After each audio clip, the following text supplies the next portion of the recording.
তাদের মুশরিক বেঈমান, তারা হলো আল্লাহর দুশমন, রাসূলের দুশমন, সারা দুনিয়ার মানুষের দুশমন। এদের জন্য কোন ইস্তেগফার কত বড় খারাপ আপনারা চিন্তা করতে পারেন না। এই যে ইসকন, কত বড় সাহস এদের, মুসলমানের জমিনে, চট্টগ্রামের মতন এলাকায় একজন আইনজীবীকে কত গুরুত্বপূর্ণ একজন লোক, রাস্তার টোকাই না রাস্তার পাগল, যখন তখন তারা জবাই করে দিবেন। একজন আইনজীবী শিক্ষিত মানুষ, 17 কোটি 18 কোটি মানুষের মধ্যে যেখানে 16 কোটি মুসলমান, সেই জায়গার ভিতরে এই খবিজগুলো, ইসকন নামক এই খবিজগুলো একজন মুসলমানের গলা কাটে, সাহসটা কত বড় চিন্তা করা যায় বলেন? যার কাছে সে বুঝে। শুনলাম এই যে আইনজীবীটাকে মারলো সাইফুল ইসলাম, না সাইফুল আলম, সাইফুল আরিফি, সাইফুল আরিফ, তার বিবি সন্তান সম্ভব এখন, তার ছোট্ট একটা মেয়ে আছে, না ছেলে আছে, না একটা মেয়েও আছে। চিন্তা করেন এমন কি অপরাধ করছিল তাকে জবাই করে ফেলতে হবে, তাকে মেরে ফেলতে হবে? কি এমন অপরাধ করছে সে? হ্যাঁ, ওই যে অপরাধ একটাই, সে মুসলিম। আর শুনলাম নবমুসলিমদের যত কেস আসতো সব সে নিজে হ্যান্ডেল করত। সুবহানাল্লাহ বলেন। নবমুসলিম বুঝলেন না? বিভিন্ন থেকে যারা ইসলাম গ্রহণ করে আসতো তাদের কার্যক্রমগুলো সে গুছিয়ে দিত। কত বড় একটা নেককাজ! এই জন্য ইসকন টার্গেট করছে, যে লোক নবমুসলিমদেরকে সহযোগিতা করে এর দুনিয়াতে রাখা যাবে না। আবার এদেরকে বলে ভদ্র জাতি। ভদ্র জাতি তো মুসলিম জাতি, এখনো পর্যন্ত তোমাদেরকে কিছু বলে নাই। তাহলে মুসলিম জাতি যে পরিমাণ রয়েছে, ইসকন তো দূরের কথা, মুসলমানরা পেশাব করে দিলে ইসকনের মতন বৃষ্টি ভাইসে দেবে। কথা বলেন ঠিক কিনা? মারা তো লাগে না, শুধু পেশাব করে দিলে যার পরে হিন্দু আছে সব ভাইসে চলে যেত। ওই মুসলমানরা তো এই সমস্ত উগ্রবাদী সবার তো প্রকাশ করে নাই। সেদিন পাকিস্তানের একটা জাহাজ সমুদ্র বন্দরে আসছে, ওই দাদাদের মন খারাপ, এদের মন খারাপ, কারণ পাকিস্তান যদি বাংলাদেশের সাথে মিলে যায় তাহলে তো এমনি তো ডরে বাঁচে না, এরপর তো ডর আরো বেশি। কেন পাকিস্তান আসবে? হিন্দু যদি আসতে পারে পাকিস্তান কেন আসতে পারবে না? কথা বলেন ঠিক কিনা? তারা কি আমার মুসলমান ভাই না? সব লুটপাট করে খেয়ে যাচ্ছে। এই ইসকনের সাথে আপনারা তো মনে করেন ইসকন শুধু হিন্দু, ইসকন কিন্তু হিন্দু না, হিন্দু লেভেল লাগা সারা দুনিয়াতে তারা কাজ করতেছে, মুসলিম নিধনের কাজ, মুসলিম নিধনের মিশন নিয়ে এই ইসকন এই বাংলাদেশে কাজ করতেছে। আমাদের দাবি হলো এই ইসকনকে বাংলাদেশ থেকে বিতাড়িত করতে হবে। কথা বলেন ঠিক কিনা? সারা দুনিয়া থেকে এই দাবি, সমস্ত মুসলমানের এই দাবি। অঙ্গ সংগঠন যেই হোক না কেন, যেই দলই হোক না কেন, যেই ধর্মের হোক না কেন, কেউ যদি অন্যায় করে তার বিরুদ্ধে কথা বলতে হবে কিনা বলেন? সে হিন্দু হোক, মুসলিম হোক, সে ইসকন হোক, আরো যাই হোক, কোন মানুষকে হত্যা করতে পারে না। কথা বলেন ঠিক কিনা? মানুষ হলো সৃষ্টির সেরা জীব, তার রক্ত মাংস সমস্ত অন্য মানুষের জন্য হারাম করে দেওয়া হয়েছে। আল্লাহ পাক হারাম করে দিয়েছে। মানুষের রক্ত মাংস, মানুষের ইজ্জত, এটা আল্লাহ রাব্বুল আলামিন দিয়েছেন।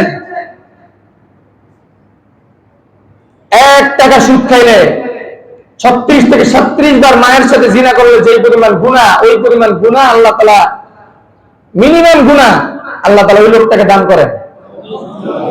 আর সর্বোচ্চ সুদের গুনাহ হলো মানুষের ইজ্জত নষ্ট করা। এটা হলো নিম্ন গুনাহ যেটা বললাম। আর সর্বোচ্চ গুনাহ কত এবার বুঝেন? মানুষের ইজ্জত নষ্ট করা, মুসলমানের ইজ্জত নষ্ট করা জেনে বুঝে, এটা সুদের সর্বোচ্চ গুনাহ। সেই জায়গায় একজন মুসলমানকে গলা কেটে হত্যা করা, কাহার তক সাহস? কি করে পায় এই সাহস?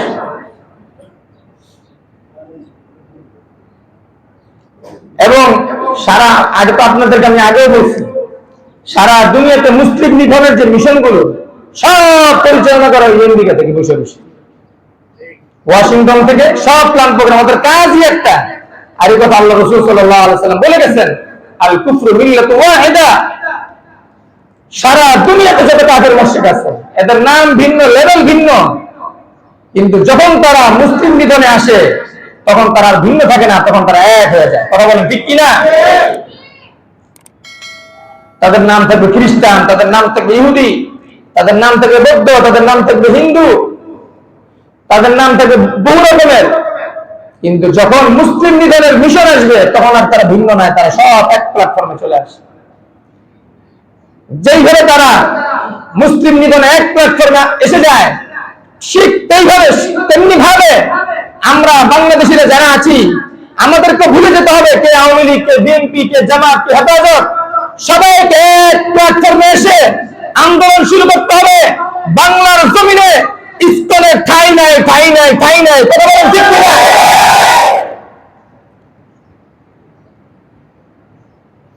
যারা পারে মানুষ হত্যা করতে তারা বাংলাদেশে কিভাবে থাকবে? আরো মানুষকে হত্যা করবে, কাজ হবে না। দেশের দুশ্মন, স্বাধীনতার দুশ্মন, বাংলাদেশের দুশ্মন, মুসলমানের দুশ্মন, আল্লাহ আল্লাহ রাসূলের দুশ্মন। কথা বলেন ঠিক কিনা? আমার ভাইরা, ইসকন এই ব্যাপারে ওলামায়ে কেরাম বিক্ষিপ্তভাবে সব জায়গায় বলতেন। আমরা জানতাম না, বুঝতাম না, আমরা মনে করতাম হুজুরদের কোনো খেয়ালিয়া কাজ নাই, দরকার আছে ইসকন নিয়ে কথা বলার, র নিয়ে কথা বলার। হুজুরে নামাজ রোজার ওয়াজ করবো, নামাজ কেমনে পড়মু, রোজা কেমনে রাখমু, যাকাত কেমনে দিমু, বাস হুজুর ওয়াজ করে দেবো, মাস শেষে বেতন নিব। এত কথা হুজুরের করার দরকারটা কি? এত কথা হুজুর কেন বলে জানেন? ওই যে কবরের ভিতরে ছেঁচা দিব আল্লাহ তাআলা, এই ছেঁচা খাওয়ার ডরে বলে। আপনারা যত ছেঁচা দিতে পারেন দেন, যত বকতে পারেন বকেন। আপনাদের বকা, আপনাদের হামকি দামকির কোনো পরোয়া করি না, কিন্তু যদি আল্লাহ তাআলা মাফ করে দেন এটি হলো সাকসেস। আর আপনারা যদি আদর করে ভালোবেসে পোলাও, কোরমা, কুপ্তা, বিরিয়ানি খাওয়ান, আর আমরা আল্লাহ যদি আমাদের ধরে ফেলে এই সমস্ত বিরিয়ানি, কুপ্তা, এরকম আরাম আয়েছে জিন্দেগি সব দেখা। দুনিয়ার একজন মানুষ যে জীবনে কষ্ট পায় নাই, শুধু আরাম আর আরাম, আরাম আর আরাম, এইভাবে সে জীবনটা যাপন করে কবরে গেছে। তো জান্নাতের জাহান্নামের একটু শাস্তি যখন সে দেখবে, দুনিয়াতে সে কোনোদিন আরামই করে না। জাহান্নামের শাস্তি এত ভয়ানক হবে। আরেকজন লোক দুনিয়াতে শুধু কষ্ট করছে, শুধু কষ্ট আর কষ্ট, হার লাইনে কষ্ট, কিন্তু ইমানের মতো দৌলত নিয়ে, আমল নিয়ে আল্লাহর কাছে হাজির হয়ে গেছে। আল্লাহ পাক তাকে জান্নাতের চেহারাটা দেখাবে, তার চোখের সামনে ধরবে মৃত্যুর সময়। সে জান্নাতের চেহারা দেখে সারা দুনিয়াতে যে কষ্ট করছে এক মুহূর্তে শেষ। সুবহানাল্লাহ বলেন। বিশ্বাস হয় না আপনাদের? আমাদের মায়েরাই তো যখন সন্তান প্রসব করে, সন্তান ধারণ করার পরে যে কষ্ট অনুভব হয়, মায়েরাই বলে, মায়েদের মুখ থেকে শোনা, জিন্দেগিতে আর সন্তান নিব না, এত কষ্ট সন্তান পেটে ধারণ করা। কিন্তু সন্তান যখন দুনিয়াতে আসে আর তাকে যখন তার বুকের উপর দেওয়া হয় আর চেহারা দেখে, এই 8-9 মাসের সমস্ত কষ্ট এক মুহূর্তে ভুলে যায়। সুবহানাল্লাহ বলেন। এটা যদি মায়েরা সন্তানের বেলা করতে পারে, জান্নাতের বেলা হবে না?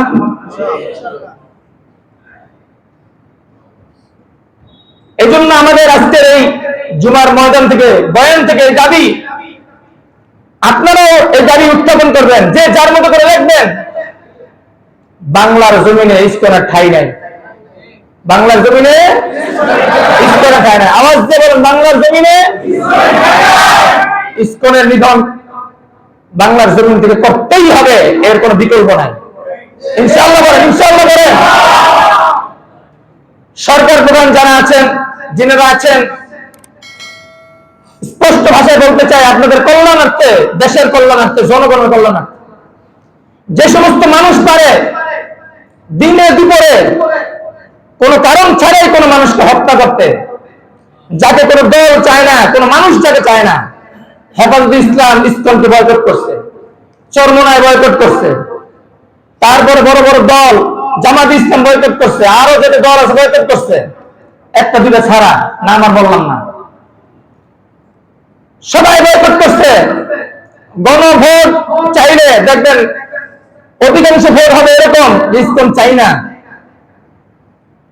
কাজেই যেইভাবে অন্যান্য দলকে রাষ্ট্র নিষিদ্ধ ঘোষণা করেছেন, যেই কারণে সেই কারণ ইসকনের ভিতরে আছে, সেই কারণকে কেন্দ্র করে উপস্থাপনা করে আমরা দাবি করি আপনারাও ইসকনকে নিষিদ্ধ ঘোষণা করুন।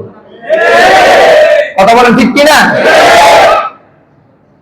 যদি ইসকনকে ঘোষণা করেন, দেশের জন্য ভালো, দেশের মানুষের জন্য ভালো, সরকার প্রধানদের জন্য ভালো।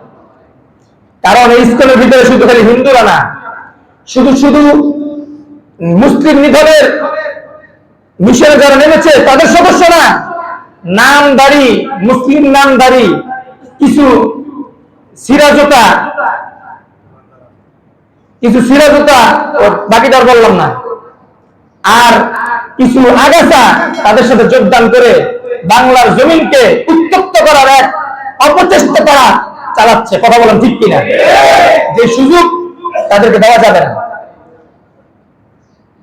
এই আশা ব্যক্ত করে এখানে রাখছি। ওয়া আখিরু দাওয়ানা আলহামদুলিল্লাহি রাব্বিল আলামিন।